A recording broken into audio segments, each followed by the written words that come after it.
என் இனிய அன்பு உள்ளங்களை உங்கள் அனைவருக்கும் என் அன்பான வணக்கம். அனலை தழுவிய தென்றல் நாவல் பகுதி 14. வாங்க தொடர்ந்து கதையை கேட்கலாம். இன்று வேந்தன் தோட்டத்திற்கு செல்லவில்லை. தயாநிதியை பற்றி மட்டுமே அவன் மனம் சிந்தித்துக் கொண்டிருக்கிறது. இவன் ஏன் இப்படி இருக்கிறான்? நோய் ஒரு புறம் என்றால் மறுபுறம் அவன் குணமே அப்படித்தானே இருக்கிறது. சரியான சைக்கோ. அனுஸ்ரீ, உண்மையிலேயே நீ எங்க இருந்தாலும் நல்லாதாமா இருப்ப. இவன்கிட்ட சிக்கிக்கல பாத்தியா? நீ கடைசி வரைக்கும் இவனுடைய கண்ணுல சிக்காதம்மா, அதுதான் உனக்கு நல்லது. இப்படியெல்லாம் சிந்தித்து சிந்தித்து அன்றைய தினத்தையே கொன்றுவிட்டான். இரவாகிவிட்டது. ஆனால் உறங்க கூட அவனால் முடியவில்லை. தயா தயா தயா என்றே அவன் மனம் சிந்தித்துக் கொண்டிருக்கிறது. அவனை எப்படி புரிய வைப்பது, அவனை எப்படி திருத்துவது, அவன் குணத்தை எப்படி மாற்றுவது, இதுதான் அவன் சிந்தனை முழுவதும் நிறைந்திருந்தது. எங்கோ கோழி கூவும் சத்தம் கேட்டு தன் செல்லை எடுத்து பார்த்தான். 4 மணி. இனியும் தூங்காம இருந்தா எனக்கு பைத்தியம் பிடிச்சிடும். நான் சைக்கோவா தெரிய வேண்டியதுதான். தனக்கு தானே கூறிக்கொண்டவன் போர்வையை எடுத்து இழுத்து போர்த்தி கொண்டு விழிகளை மூடி உறக்கத்தை கெஞ்சி அழைத்து ஆழ்ந்த உறக்கத்திற்குள் மூழ்கி போனான். காலை 10 மணி ஆன போதுதான் அவனுக்கு விழிப்பு வந்தது. எழுந்து குளித்து தயாரானவன் தோட்டத்திற்கு புறப்பட்டு விட்டான். நேற்று வேதவல்லியை அவன் தன் வீட்டில் சந்தித்ததையோ, பேச வேண்டும் என்று அவன் கூறியதையோ, அவள் காலை கோயிலில் சந்திக்கலாம் என்று கூறி சென்றதையோ அவன் மறந்தே போயிருந்தான். தோட்டத்தை நோக்கி அவன் தன் காரில் செல்லும் போதும் தயாநிதி தயாநிதி என்றே அவன் மனம் மந்திரித்துக் கொண்டிருக்கிறது. தோட்டத்தை அவன் நெருங்கிக் கொண்டிருக்க அவனது செல்லுக்கு அழைப்பு. அழைப்பது யார் என்று பார்த்தான். தயாநிதி என்று டிஸ்பிளே காட்ட உடனே அழைப்பை ஏற்றவன், சொல்லுடா தயா என்றான். டேய், என்னுடைய ஸ்ரீ இருக்கிற இடம் தெரிஞ்சிடுச்சுடா, உற்சாகத்தோடு அவன் கூற காரை பிரேக் இட்டு நிறுத்தியவன், என்னடா சொல்ற? அதிர்ச்சியோடு கேட்டான். ஆமாடா, அவ இருக்கிற இடம் தெரிஞ்சிடுச்சு. நான் அவளை பாக்குறதுக்காக போயிட்டு இருக்கேன். அவளுக்கு இன்னும் கல்யாணம் கூட ஆகல தெரியுமா? டேய், அவளை பார்க்க போறியா? அவசரப்படாதடா, நீ இப்ப ட்ரீட்மெண்ட்ல இருக்க. ட்ரீட்மெண்ட் முதல்ல முடியட்டும், அதுக்கப்புறமா போய் ஸ்ரீய பாக்கலாம். டேய், அவ எனக்கு கிடைச்சிட்டா இந்த உலகத்திலேயே ரொம்ப ரொம்ப ரொம்ப மகிழ்ச்சியானவன் நானாதான் இருப்பேன். அதுக்கப்புறமா எதுக்குடா ட்ரீட்மெண்ட் எல்லாம்? அதெல்லாம் தேவையே இருக்காது. அனல்வேந்தனின் இதயம் வேகமாக அடித்துக் கொண்டது. பின்னால் வந்த கார் ஹார்ன் அடிக்க தன் காரை ஓரமாக ஒதுக்கியவன், சரி, இப்ப ஸ்ரீ இருக்கிற இடத்த உனக்கு சொன்னது யாரு? என்னுடைய ஃப்ரெண்டு சுனில்டா. அவன் உனக்கு தெரியும்ல? ஆமா தெரியும். அவன் தான் அனுஸ்ரீய மதுரையில பாத்திருக்கான். ஆனா அது இப்ப இல்ல, ஒரு வருஷம் முன்னாடி. நான் அவனை இப்பதானே பாக்குறேன். காலேஜ் டைம்ல அனுஸ்ரீய காதலிச்சிட்டு இருந்த, இப்ப வேற ஒருத்தைய கல்யாணம் பண்ணிக்கிட்டியா அப்படின்னு சொல்லி கிண்டலா கேட்டான். இல்லடா, நான் இப்பவும் அனுஸ்ரீய தான் காதலிக்கிறேன், அவளைதான் தேடி அலைஞ்சிட்டு இருக்கேன்னு சொல்லும் போதுதான் நான் அவளை பார்த்தேன் மதுரையில அப்படின்னு சொல்லி சொன்னான். மதுரையில அவ இருக்கான்னு சொல்லி கேட்டதுக்கு, இல்லடா எங்க இருக்கேன்னு கேட்கும் போது பழனியில இருக்கேன், இப்ப பிசினஸ் தேவைக்காக மதுரை வந்திருக்கேன்னு சொன்னான் அப்படின்னு சொன்னான்டா. கல்யாணம் ஆயிடுச்சான்னு கூட கேட்டானாம். இன்னும் இல்லன்னு சொல்லி இருக்கா. உன்ன மாதிரியே அவளும் உன்னையே நினைச்சிட்டு இருக்காளோ என்னவோ, அப்படி கூட சொன்னான்டா. நான் இப்ப பழனிக்கு போயிட்டு இருக்கேன்டா, அவளை சந்திச்ச பிறகு உனக்கு போன் பண்றேன் என்று கூறி அவன் அழைப்பை துண்டித்து விட்டான். ஆனால் அதோடு அனல்வேந்தனின் நிம்மதி பறி போனது.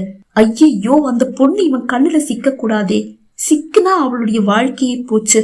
கடவுளே, நீதான் தயா கண்ணுல சிக்காம அந்த பொண்ணை காப்பாத்தணும் என்று மனதார கடவுளை வேண்டிக் கொண்டான். இதே சிந்தனையில் இருந்தவன் தோட்டத்திற்கு வந்தும் எதிலும் ஒட்டாமல் ஒருவித தவிப்போடுதான் வேலைகளை செய்தான். இதற்கிடையில் உர்ரென்று முகத்தை தூக்கி வைத்துக் கொண்டிருக்கும் வேதவல்லியின் முகத்தை ட்ரோன் கேமரா மூலம் பலமுறை பார்த்தும் இருந்த பதற்றத்தில் அவனுக்கு எதுவும் நினைவு வரவில்லை. அன்றைய தினமும் ஓடி போனது. தயாநிதியை அழைத்த போது எல்லாம் தேடிட்டு இருக்கேன்டா, இன்னும் அவ கண்ணுல சிக்கல என்ற பதிலை மட்டுமே அவன் கூறிக்கொண்டிருக்க, தயாநிதியை அழைக்கும் ஒவ்வொரு அழைப்புக்கு பின்னும் அப்பாடா என்று நிம்மதி பெருமூச்சு விட்டான் அனல்வேந்தன். இப்படியே 5 நாட்கள் ஓடிவிட்டது. இறுதியாக இன்று இரவு, டேய், ஸ்ரீ பழனியில இல்லடா, நான் அவளை தேடி கண்டுபிடிச்சிட கூடாதுன்றதுக்காகவே அவ எல்லார்கிட்டயும் அவ இருக்கிற இடத்த மாத்தி மாத்தி சொல்லி இருக்கா.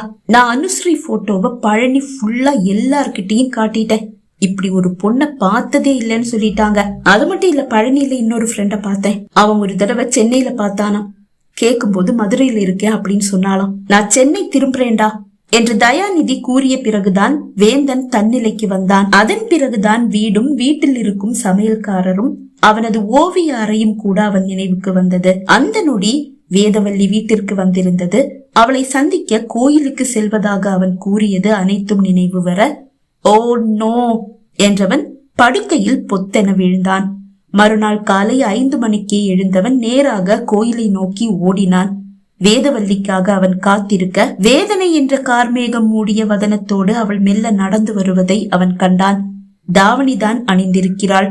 கருப்பு நிற பட்டு பாவாடை ரவிக்கை, தாவணியும் கருப்பு. அவள் மனதின் சோகத்தை அந்த நிறம் தெளிவாக உணர்த்துகிறது. பனி மூடி இருப்பதாலும் வேதனையோடு தலையை குனிந்தபடி அவள் நடந்து வருவதாலும் எதிரே நிற்கும் வேந்தனை அவள் காணவே இல்லை. அவனை நெருங்கி வந்த பிறகுதான் தன்னை காத்து நிற்பவனை அவள் கண்டாள். ஆனால் காணாதவளாக அவனை தாண்டி செல்ல எட்டி அவள் கரத்தை பிடித்தவன், உன்னை பார்க்கதானே இந்த காலங்காத்தால பனியில வந்து நிக்கிறேன், பார்த்தும் பார்க்காம போனா எப்படி என்று கேட்டான். கையை குடைந்தெறிந்தவள், 1 நாள் 2 நாள் இல்ல 5 நாள் இந்த வேதனைய நான் அளவுக்கு அதிகமாவே அனுபவிச்சுட்டேன். 1 நிமிஷம் வலிய உங்களால தாங்கிக்க முடியல. சாரி வேதா, என்னுடைய ஃப்ரெண்டு தயா பிரச்சனையில நான் என்னையே மறந்துட்டேன். நேத்துக்கு நைட்டு தான் அந்த பிரச்சனை முடிவுக்கே வந்தது. அதுக்கப்புறமா தான் நான் நானா இருக்கேன்.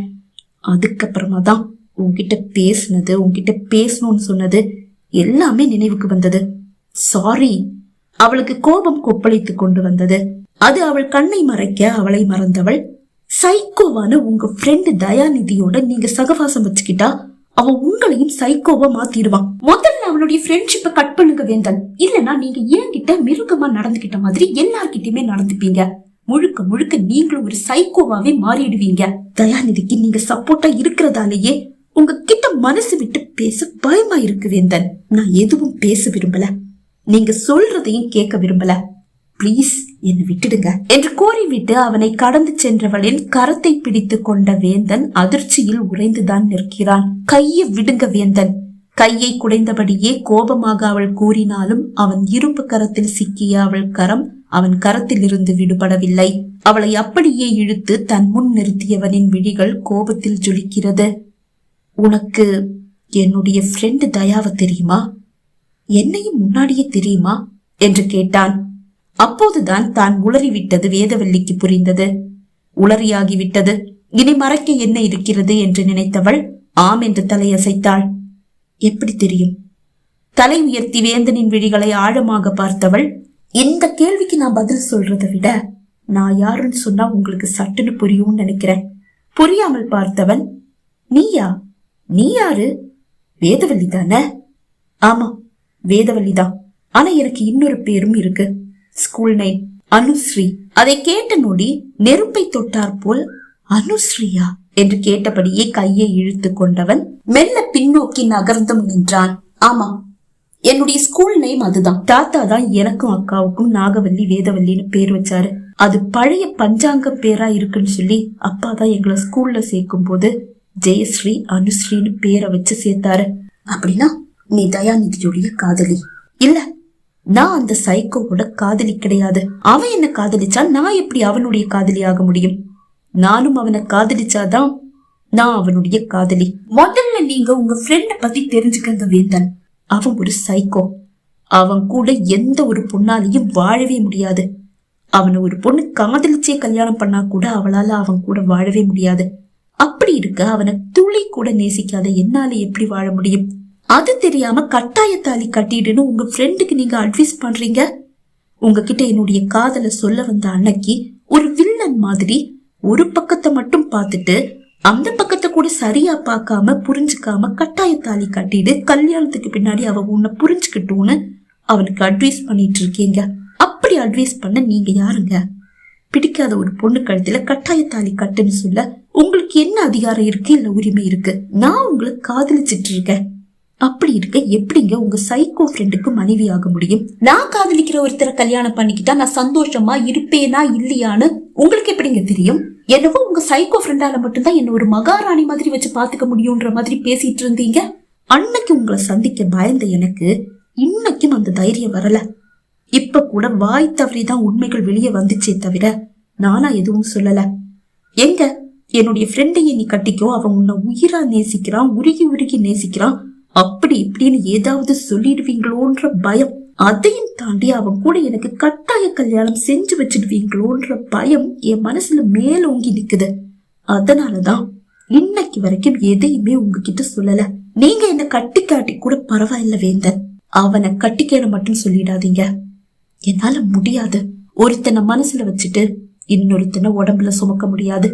இப்ப உங்களை உடம்புலயும் சுமந்தாச்சு. இனி என் வாழ்க்கையில ஒரு ஆம்பளை கிடையாது. இத்தனை நாள் உங்க கண்ணுல படாம வாழ்ந்துட்டேன். இனியும் அப்படி வாழ்றதுக்காக இன்னொரு இடம் தேடி என்னால போக முடியாது. இதை விட பாதுகாப்பான ஒரு இடம் இந்த உலகத்துல வேற எதுவும் இருக்கவும் முடியாது. சாகுற வரைக்கும் நான் இங்கதான் இருப்பேன். அப்புறம் என் தோட்டத்தை எல்லாம் உங்களுக்கு எழுதி கொடுக்க முடியாதுங்க. அது எனக்காக இல்ல, எங்களை நம்பி இருக்கிற 500 குடும்பங்களுக்காக அந்த தோட்டத்தை நான் விட்டு கொடுக்க முடியாதுங்க. நீங்க என்ன நேசிக்கிறீங்களோ இல்லையோ, நான் உங்களை நேசிக்கிறேன். கடைசி வரைக்கும் நேசிச்சுட்டே தான் இருப்பேன். நீங்க என்ன ஏத்துக்கிட்டா அதை விட சந்தோஷம் இந்த உலகத்துல எனக்கு வேற எதுவும் இருக்கவே இருக்காது. ஆனா நான் உங்க ஃப்ரெண்டோட காதலின்ற எண்ணம் உங்க மனசுல இருக்குன்னா, என்ன கல்யாணம் பண்ணிக்க நீங்க தயாரா இல்லைன்னா தயவு செஞ்சு இந்த ஊரை விட்டு போயிடுங்க என்று கூறியவள் அவனை விட்டு நடந்தகன்றாள். பகுதி 14 நிறைவடைந்தது. பகுதி 15 உங்களை சந்திக்கும் வரை விடை பெறுகிறேன். நன்றி, வணக்கம்.